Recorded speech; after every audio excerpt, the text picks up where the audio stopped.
right, welcome to the last panel of the day. It's a great pleasure to co-chair this alongside a very exciting panel that represents some very interesting companies doing exciting science. So we hope we will have a good 15 minutes or so of discussions this afternoon. We'll start with a round of introductions, and then we have some topics prepared that we will discuss. Should I start with introductions being at the end? So I'll go ahead. So my name is Henrik. I'm from the Danish pharmaceutical company Lundbeck. We're CNS focused. I'm part of our scientific search and assessment team. And we have been dedicated to neuroscience over the past 70 years or so.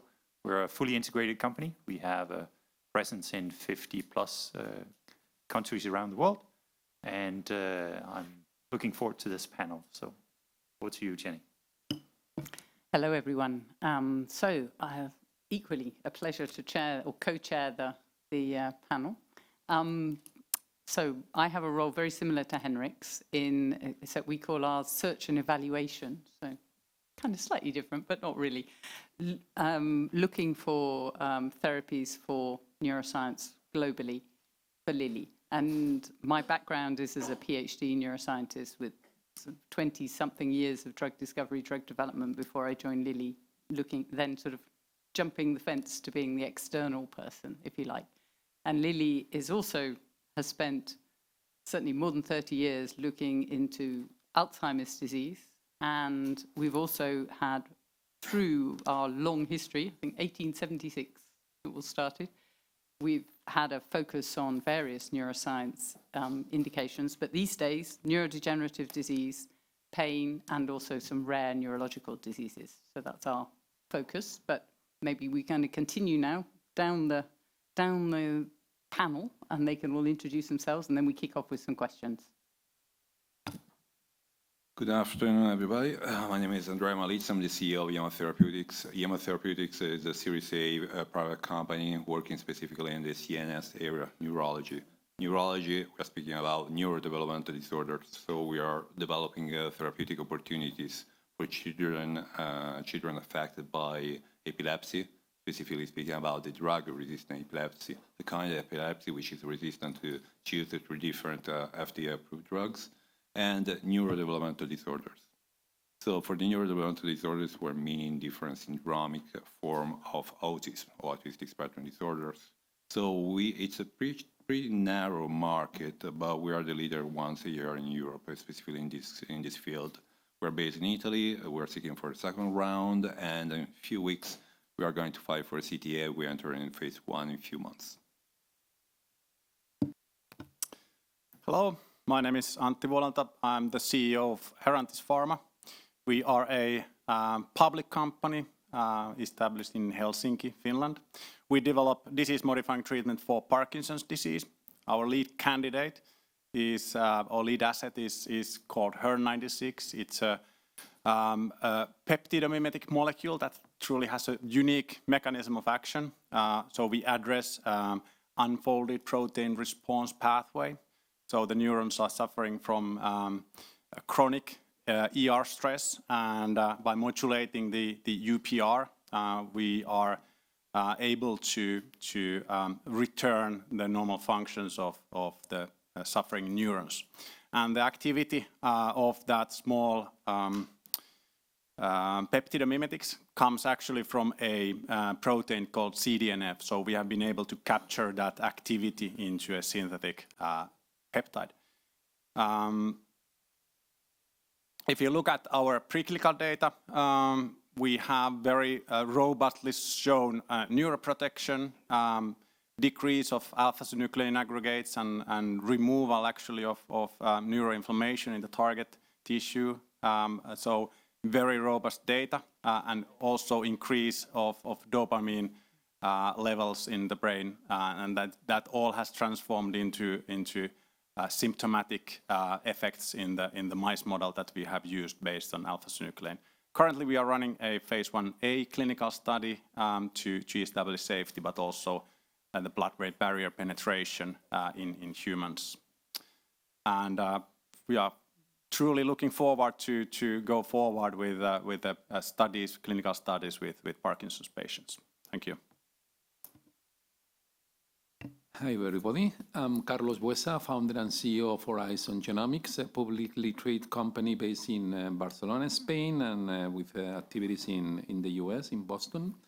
So we are developing epigenetic therapies in the CNS field. We are the one and only company developing an LSD1 inhibitor in the space.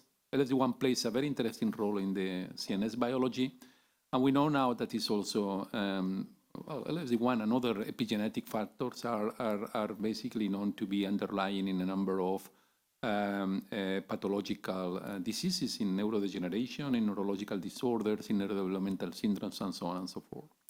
So we started to develop our program some years ago. It's a molecule which is right now in phase 2. We have those 430 plus patients. It's a very safe molecule, brain penetrant.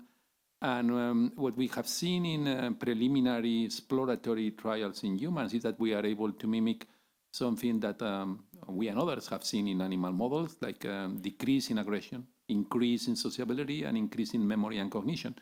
So we are right now, after a basket trial in psychiatric disorders, where we saw a very interesting reduction in aggression and general improvement in some diseases. We are right now running a phase 2b trial in borderline personality disorder, which have been fully recruited recently. We expect to get top-line data in January. And this is an indication where, I mean, there is nothing approved for these patients yet, and where we think that we can maybe provide some help and comfort to these really very much in need patients. Hello everybody, my name is Jesús Martin-Garcia. As the name typically says, I'm Swiss, and our company is based in Geneva, GeNeuro Therapeutics. We're a company dedicated to leveraging the biology of human endogenous retroviruses, which many people are starting to call today the dark side of our DNA. In fact, everybody in this room has 8% of his DNA that is made of viral genes, genes that contaminate our ancestors. And since we have all become specialists of virology since the SARS-CoV-2, we all know that viruses don't replicate between themselves. They use our cells to replicate, and when they do that, they leave a trace in the DNA.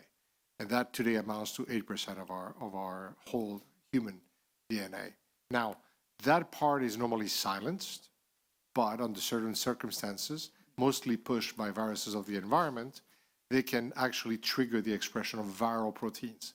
Viral proteins produced by our own cells, so they're not going to be recognized as foreign, but they still have the ability to trigger the immune system. And this is critical in a number of neurodegenerative, in a number of autoimmune, and more research is coming into oncology, into cancer indications. We at GeNeuro are focused on neurodegeneration today, and we have 3 programs. We have a first program dedicated to neurodegeneration in MS. You know that there's 16 drugs today that cater to multiple sclerosis patients. Those are great drugs. They avoid relapses, but 85% of the patients will still go into a wheelchair by the time they're 50 to 60.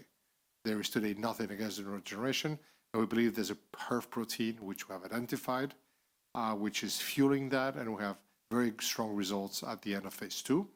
We're also in the phase 2 for the neuropsychiatric consequences of SARS-CoV-2 infection, which is called by many long COVID. I hate the term because it's not COVID anymore. It is just certainly long, but those are people that are not recovering from the COVID infection, and that we can demonstrate, we can show they have the WR protein in their blood. And the third program we have is in partnership with the NIH, is against amyotrophic lateral sclerosis, Lou Gehrig's disease, where we can also find a HERV protein in the CSF of those patients, which we can neutralize with an antibody. So those are really our 3 programs, looking at causal factors within neurodegenerative diseases and trying to stop them, neutralize them with antibodies. So a pleasure to be here today. My name is Simon Molgaard. I'm a co-founder and the CEO of Teitur Trophics. Teitur is a Danish biotech company, and what we've discovered is a novel mechanism for preserving neuronal health and function that has shown in vivo proof of concept in models for Huntington's disease, Parkinson's disease, and frontotemporal dementia. We've developed a cyclic peptide. We've taken learnings from some of the other peptides in clinic from Novo Nordisk to develop a once-per-week subcut delivery to target these pathways in the brain. In March this year, we closed our Series A of 28 million euros to advance this program into first-in-human, and we work extensively with the biomarkers to assess this in a phase 1b study in the coming years. We expect to do our first dosing in healthy subjects in the beginning of 25 before moving into the phase 1b. Excellent, thanks for the introduction. So we have a panel that really represents some very exciting science and different modalities, different stages of development. And our first topic is actually a little bit of it's a selfish choice on my behalf, since I have the pleasure of seeing quite a number of opportunities through sort of a year in business development at Lundbeck. And one of the things that we typically see is a discussion point, is ways of ensuring the highest probability of success for a given program. And of course, whether a program is preclinical or in the clinic, these, you could say, questions or topics you would want to address differ.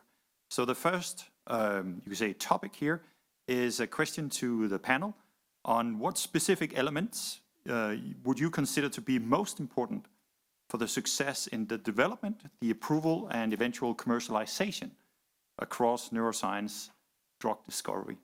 And obviously, this is going to be very different whether you take a preclinical or commercial view, but I'm hoping for a good discussion. So who would want to comment first? I think, when we were discussing this before the panel, I think that for me, one of the keywords that you have to have into when you're looking at CNS is biomarkers. Because of the heterogeneity of our diseases, or the kinds of diseases that we have, biomarkers are absolutely key into, first of all, the selection of patients, to make sure that the patients that you have are really, your mode of action is going to be relevant to them. So biomarkers are absolutely critical in patient selection. They're also critical in terms of readout and in terms of understanding of the mode of action. Unfortunately, unlike in other indications, we can't do biopsies of the brain. And the only way we have to look at the evolution of the brain target engagement is always indirect. It is going to be biomarkers. So biomarkers in terms of patient recruitment, patient selection, mode of action, and also reading results. Unfortunately, the authorities are not, I think we're more advanced today in the industry and in academia than in terms of regulators that are looking at biomarkers. We've seen for the first time some regulators give some approvals in terms of biomarkers. For example, the tofersen case in ALS based on neurofilament light chain. But we expect to have a lot more of that in the future to help us develop drugs that work on patients. I can perhaps take the preclinical view on this then. So I think one of the challenges in the neurodegenerative space, for instance, is that even though we've studied these diseases for a long time, there's still a lot we don't understand about the biology and the causation of these diseases. So in that context, I think that understanding the biology of your compound in very much detail is very critical to development of drugs for these indications. Also in the context of patients, understanding how it may fit into the patient population, but also critically important to take learnings from, unfortunately, we don't have that many success stories in the neurodegenerative space, but take learnings from the failures in the clinical setting to incorporate that into your target product profile when advancing the programs. I think that's very important to take those learnings. Well, maybe to add some additional color on that, I think that biomarkers indeed are very important. But other aspects that maybe are somehow crucial to somehow get the comfort that the target, a certain target, might be meaningful in certain diseases is to understand better the underlying biology. And I think that when you are talking about neurodegenerative disorders or neurological diseases, psychiatric diseases, all these are so multifactorial that we know very little about that. However, we can maybe leverage on the knowledge that we can gain from certain neurodevelopmental syndromes where the causative effect is well known. It's a specific mutation and a specific loss of an allele of a certain gene, and we know very much what is happening after this.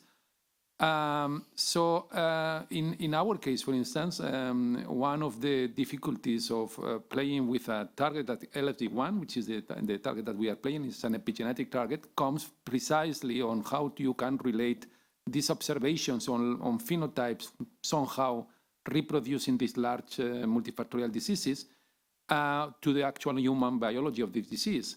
But I think that we can get some leverage when you get similar results or additional results coming from syndromes like Kabuki syndrome or the Phelan-McDermid syndrome. So syndromes which have been very well characterized, which have been basically caused by a single gene deletion or a small piece of the chromosome deletion, and where we see that LSD1 inhibition can be basically useful to rescue in whole or in part phenotypes that are in those animal models and reflecting very well what is the human actual disease in kids.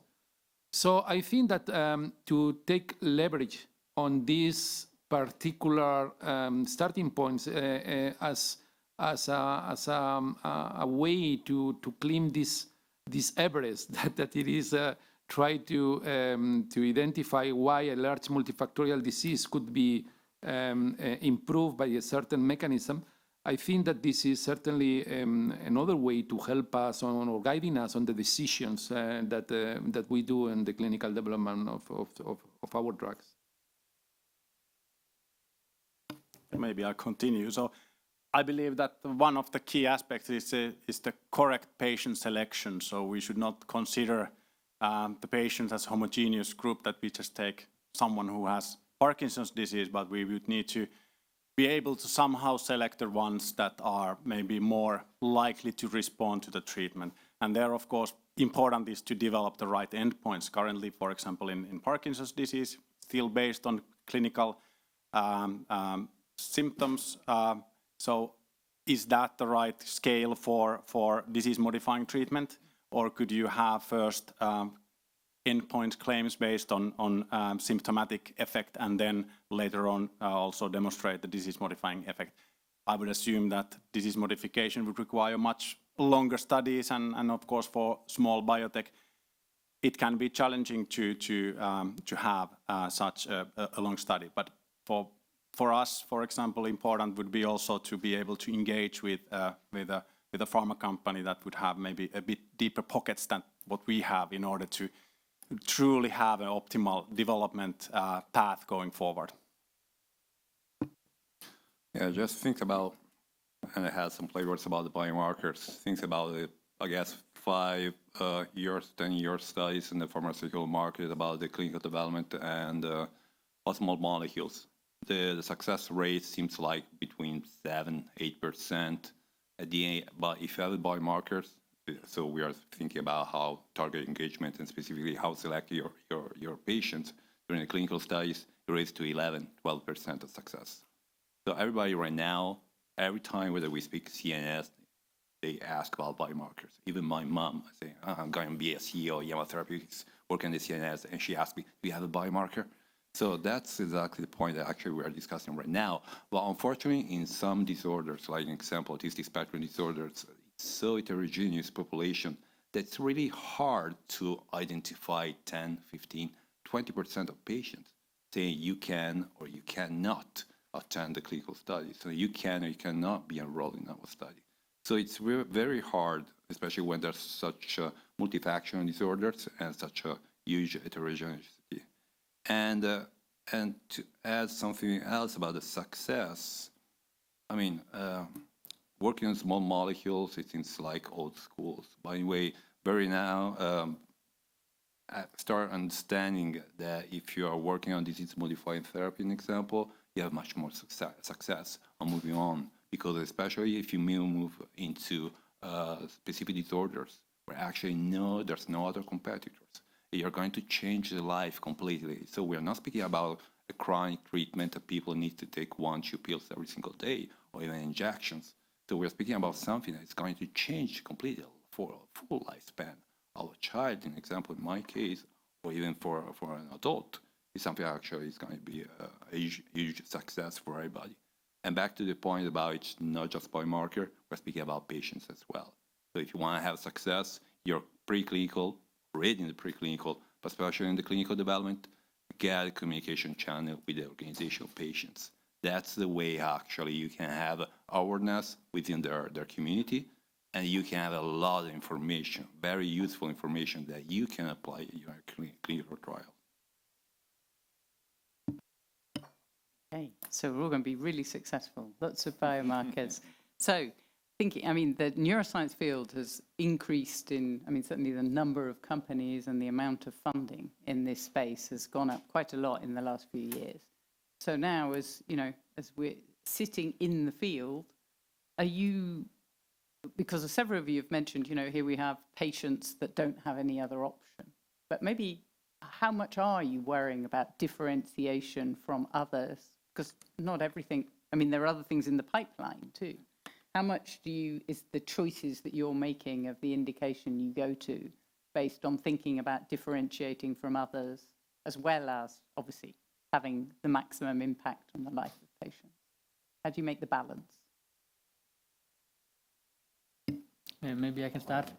So I mean, not only in the context of competitors, but also in running a successful company, securing funding. I think having a plan for how you, as early as possible, can assess if a compound is going to work in clinic is going to be critical. One thing is biomarkers to stratify the patients, but if you're in a phase 1b study, for instance, can already identify something happening in the brain when you inject your compound and can show that that has a high probability of changing the course of these patients, I think that is a different story than doing in vivo models, which have their own challenges, and then betting on a successful 2-year phase 2 study, for instance. So I think in the context of that, if you can show the clinicians and the patients early on that you believe that this has the ability to change their life, I think that's going to change both your company success and the probability of success for the drug.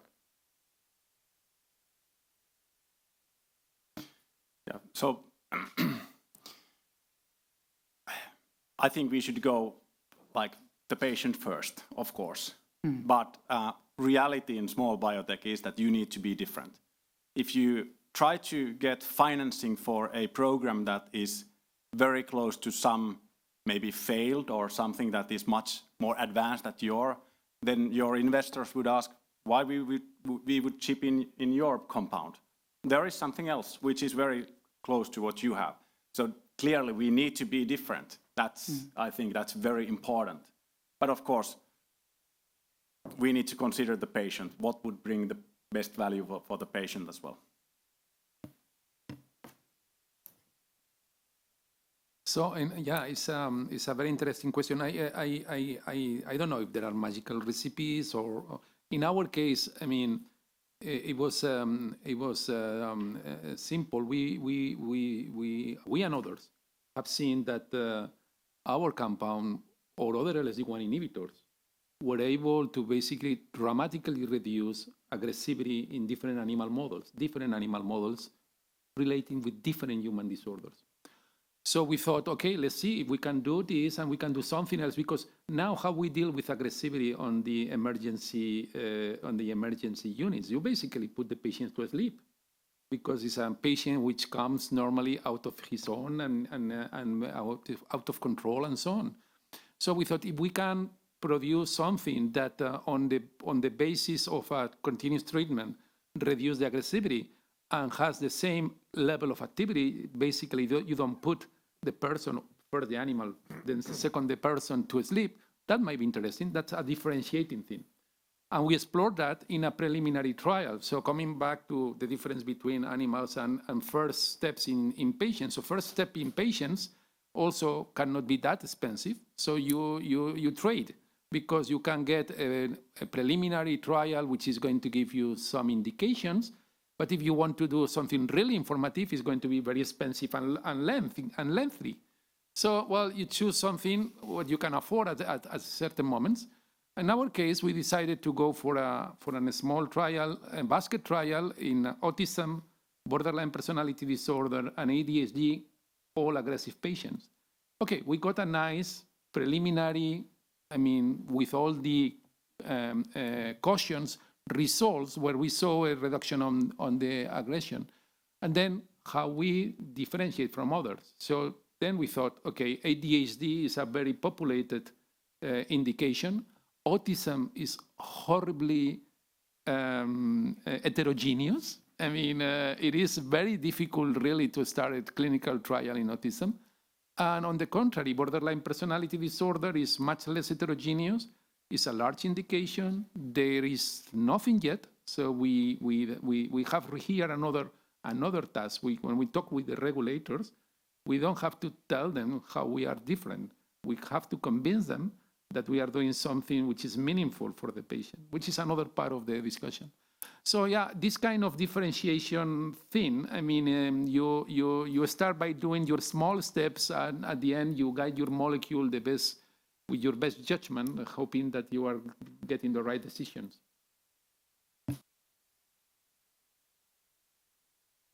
I can add something like that. Actually, it sounds pretty simple. But anyway, in business school, they teach you about you can differentiate your company by product or price. Since actually we're speaking about biotech sector, nobody wants to compete on price even when they're in clinical development. So we need to focus on the product itself and how you can differentiate a product. Now, we're not speaking about different kinds of methodologies or mechanisms of action. So I'm not speaking about small molecule in comparison with antibodies or antisense oligonucleotides and so on. But it seems quite not so important, but it is very important. We identify in-house, meaning actually in academic lab, small molecules. So I heard from potential investors, they were quite disappointed. That's a small molecule. It's coming from a university. It has no value at all.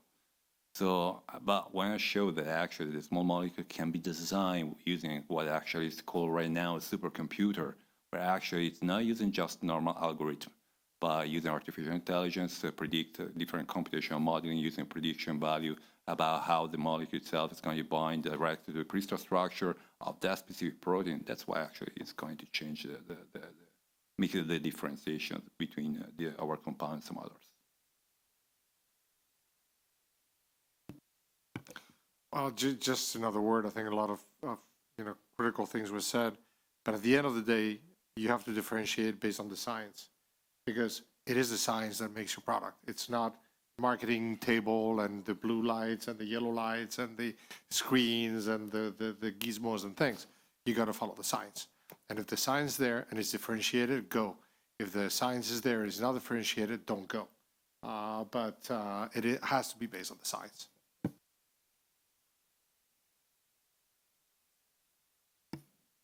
Thank you. So speaking of differentiation and perhaps then taking a little bit of a helicopter view, considering perhaps what has been the most critical advances in neuroscience over the past 5 years or so, what would the panel think sort of would be worth highlighting? I mean, that's the obvious, but the difficulty in the CNS is the compartment itself. And the fact that we have very few animal models that are worth anything because of the very big difference between most animal models and that we routinely use and the human brain.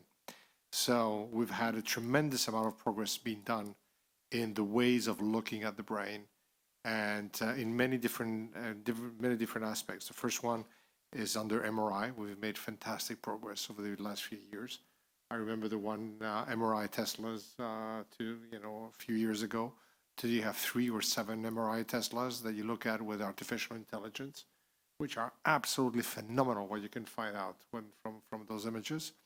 Also are improving in terms of, sorry again, but liquid biomarkers. I think that neurofilament light chains and all its components are an incredibly instructive way of looking at the stress in the brain. Now we're looking at other things like GFAP, which is markers of sclerosis, and there's a tremendous amount of progress in there.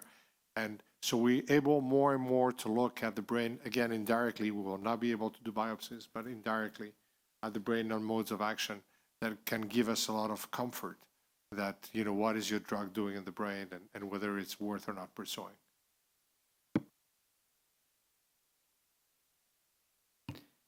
Yeah, I also think that, I mean, the biomarker is definitely important. Also, that we understand more about the genetics behind the disease. I think maybe one of the sort of clear signs of lack of understanding of disease is that for many years we haven't sort of have an inclusive neuroscience of both male and female represented in these studies. And I think that the vision that male brain and female brain are the same in those studies is also something that can be worth exploring in the future. And I think that's an interesting part of understanding what is actually going on in the brain.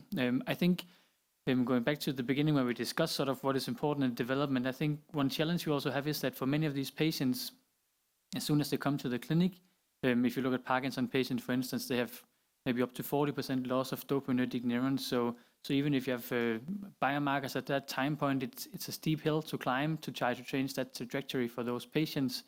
So I think even though it's probably too early, I think the discovery Michael J. Fox has done on this seed amplification assay in the future potentially can allow us to assess these patients prior to symptoms onset and try treating them before symptoms ever develop. And I think that's definitely something that should be put an emphasis on trying to do that because it is a challenge once they come to the clinic.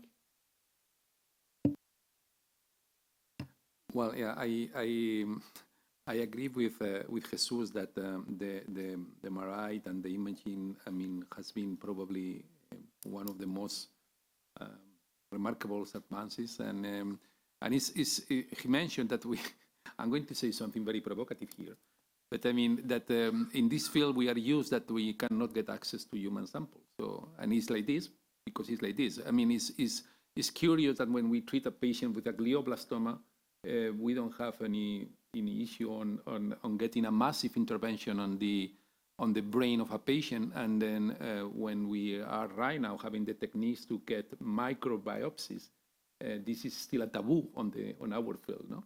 And I think this is one thing which is really, I mean, hindering the advance of the science that could lead us to advance the pace of new drugs.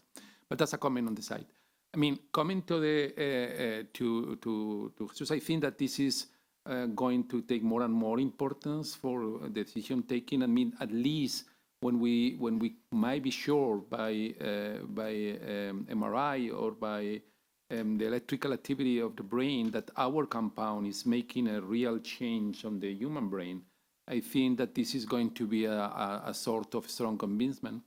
And we have seen that very recently. Well, not so recently, but AbbVie, for instance, was one of the reasons why they were acquiring Sindal. I mean, was because they were nicely convinced of the phase 1b data that these guys were providing. They were seeing on healthy volunteers changes on the electrophysiology of the brain, so on the right areas. So I think this is an example on how we can get this evidence that the molecule is getting there or is producing there the effect that we are anticipating, and then it still remains to be proven that it's going to be a therapeutic benefit. But I think that this is going to be probably the more immediate leverage that we are going to have. Yeah, so from my point of view, the biggest advances have been the approval of new disease-modifying treatments for Alzheimer's and ALS. I think they have hopefully started an era of truly developing and being able to bring new types of treatments to the market. And I also believe that will also shape the regulatory environment. Like 15, 12 years ago, we saw this in immuno-oncology, a big change in regulatory environment and the whole new era how you treat cancer. And maybe the speed is a little bit slower with CNS, but maybe we see something similar in the next decade or so. So I believe that is the important thing. There are many very promising technologies, but who knows which of them will eventually be a great treatment. Of course, our HER96 will, but all the others. Okay. I didn't want to answer this question because I'm really pessimistic. I mean, the last 5 years, we experienced ourselves about Moderna, mRNA, Biotech, mRNA, different kinds of gene therapies for different disorders, so IAMA, RNA, and so on. But none of these actually were targeting the brain. So we come out with, as we said in this panel, MRI, imaging, liquid biopsies, but still nothing about therapeutics. So that's a big challenge, and we're all facing this challenge together. So we need to start thinking about what's the best way to approach the different neurological disorders. And unfortunately, due to this anatomical position of the brain itself, it's pretty hard. But anyway, it doesn't mean that this is hard, it's impossible. So we need all to work on that. Okay, so to counteract all this pessimism, no, but maybe thinking about the things that are going on now. I mean, Antti mentioned, of course, your drug is going to do really, really well. Of course, all of your own programs are going to be fantastic. But what other things are you watching? What are you kind of looking to see the results that could, you know, change the direction of the field or of a particular indication? Have you got anything you want to pick out? We're going to force the pessimists to start. No, we don't. A key thing for me is to see the evolution of the regulatory authorities vis-a-vis biomarkers. And we're watching that very closely. And I will not be as pessimistic as my co-panelist. We've seen some changes. And even if the neuro division is one of the most cautious and most, as we say in French, they want safety at a level that is quite the gold standard at the FDA and efficacy. I think that we're starting to see changes there. We started to see changes in the, as you were saying before, in the Alzheimer's field. Although there was a big back and forth there, but there was changes. We've seen changes now in ALS. The drug was approved based on neurofilament light chain, which is just a biomarker of neural stress, and it was approved. Of course, it's just for a handful of patients, we all know, but it does set a precedent, and I believe that it's going to continue evolving. I think more and more companies are coming to the regulatory authorities saying, listen, if I can cut atrophy by 50%, I can maintain myelin integrity, I have NfLs and this and that, this is good for patients. And I think the regulatory authority is going to have more and more trouble saying no. And so we're following very closely everything the FDA puts out in terms of biomarkers. I can go next. I think the GLP-1 studies and the recent one from Sanofi is quite encouraging in Parkinson's disease. They've shown some quite impressive data. So I think that's good. I mean, that shapes the way forward for other companies as well. So I'm really happy about those data. And then I think in the FTD space, the progranulin FTD, I mean, the program from Alector, currently in phase 3, it's also going to be quite exciting. The hypothesis being that you can increase progranulin and then have a disease modification for those patients that lack the levels of progranulin. I think that's, of course, a strong hypothesis, and I'm really looking forward to see if that actually pans out as we hope. Well, there are things that they are, here, and they're very interesting. I think that in the psychiatric field, we have seen, it depends. Things that they are spectacularly different. These are one thing.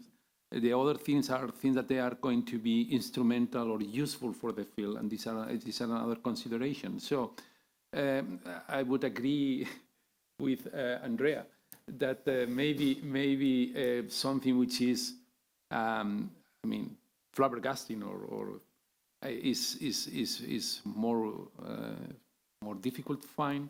But I think that we have seen things in psychiatry. We saw Karuna and S.r.l moving forward their programs. So I think this is an interesting thing. We saw Otsuka and Lundbeck getting a nice win in aggression in Alzheimer's with Vespriprazole. I think that's another nice thing. And I mean, no matter how it is, the idea of A-beta being the cause or not being the cause of Alzheimer's, I think that the recent approvals of Leqembi and the ones to come, I think that they are great news, because what we saw in other fields, in cancer, for instance, we were fighting the disease by making baby steps. So I mean, you cannot always dream that you are going to be able to do a gigantic step. Sometimes it's sufficient that you do a baby step to change the dynamic of the field. Another thing that in CNS has not been tested so far, and I think that it will come in the years to come, is something that in oncology we are doing constantly, which is combinations of drugs. So if we assume that some of these diseases that we are having are multifactorial, so by adding combinations, we can have synergism or we can have additivity. In either way, that's going to maybe again increase a bit more the bar. So I think that, well, there are many things to do, but I am not as pessimistic as our co-panelists here. We're not trying to put you on the spot. No, what are actually. you watching to find out if this is not about pessimism, really? It's about what thing are you watching that will, make a difference or be exciting? Change my face from pessimistic and being realistic. So orphan diseases, that's actually where the big challenge, where actually I can see much more openness from the regulatory agencies as well. Just recently, Rett syndrome, if I remember well, trofinazid was approved, and that was the first drug approved to treat children with Rett syndrome. And right now in phase 3, there's another one where actually might potential be the only treatment for children with Dravet syndrome, another orphan disorder, where actually the Takeda and Avita are working on. So I'm not so pessimistic, but I'm trying to find the real value where actually are the molecule themselves and the pipeline. So they are not just a molecule, but where actually there's a huge high unmet medical need that are going to solve specifically. And specifically in this case, orphan disease might be the right one. Yeah, so for Parkinson's disease, we look at the stem cell technologies definitely, and then the antibodies. And we have the view also that about the combination, that we think how our compound would fit with something else as a combination. Of course, that's very long down the road, but I think we should be thinking about that all early on.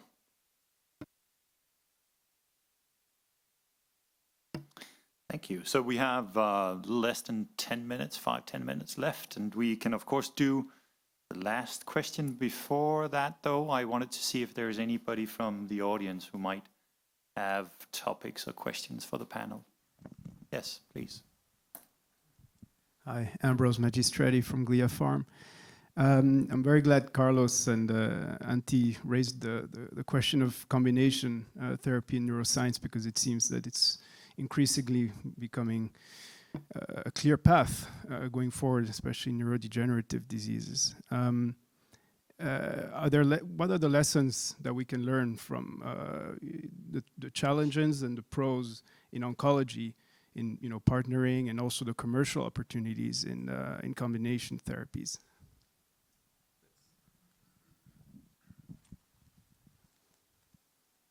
So, well, I mean, that's a fantastic question. As some of you know, we develop also oncology drugs in our company. So it is fascinating to see that the molecular partners, the partners in crime, who are responsible for some specific cancers, are also the same who are involved in some specific neurodevelopmental syndrome. So it's very tempting, especially when you are in a bar with some friends having some drinks, to think, well, maybe the way that a neuron may have cancer is basically by deciding to do apoptosis, you know?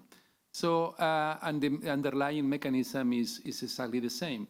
So I think that the view of these molecular networks can really help us on understanding or guessing some interesting hypotheses or working hypotheses in CNS. It is curious that there is a company in Charcot Marie-Tooth, Pharnex, which is not doing very well, but they have developed a combination of compounds which were showing in some preclinical and clinical data some interesting data. Amylyx in ALS, they are doing also a combination of two compounds. By the way, one of them being a sort of HDAC inhibitor, so which is also opening the door if a combination with anti-LSD1s could be also making sense, or with other epigenetic factors make sense. But in the case of Amylyx, for instance, and now that you ask that, I was remembering last week in New York, I was attending their presentation, and they were showing fantastic data with, and this is more relevant than anything else, with overall survival improvement in patients. So it's the first time that we see in ALS an overall survival improvement. And this is a combination. So I think that there are many challenges because the way that we approach the indication, the clinical development in the two different indications is radically different, starting by the access to the samples or to the tissues, and by our knowledge of the biology. But I think that we can get lessons learned of the fundamental biology of cancer cells and try to see some links with CNS. Yes. Maybe I continue. In Parkinson's disease, I think it's clear that a disease-modifying drug needs to be able to combine with the symptomatic treatment. It is unrealistic that you would treat only like treatment-naive patients. The patients would have the standard levodopa treatment, so that's clear. But how to combine two disease-modifying drugs, well, that's to be seen. There is currently none approved in Parkinson's. Well, there are some in other indications, but what kind of a study would be to combine two different modalities together? What would be the endpoints? How much you need to collect the, evidence? We don't know that yet, but eventually, in 20 years' time, probably that's the way how these diseases are treated. There's an obvious one in CNS, which is multiple sclerosis. You have 16 drugs today in multiple sclerosis. There's 16 monotherapies, all hitting adaptive immunity, from very, mildly with interference all the way to anti-CD20s with everything in the middle. And some in the industry are still trying to find spots in between for monotherapies in multiple sclerosis, which is absurd because the medical need there is neurodegeneration, and it's clear that you have to have combination drugs like the one we're trying to develop in order to tackle specifically the neurodegeneration part. And I think this is the case in many CNS diseases, where we have to look at the different aspects of the disease and try to treat them with synergistic drugs. So maybe we could just check, see if anyone else has a question.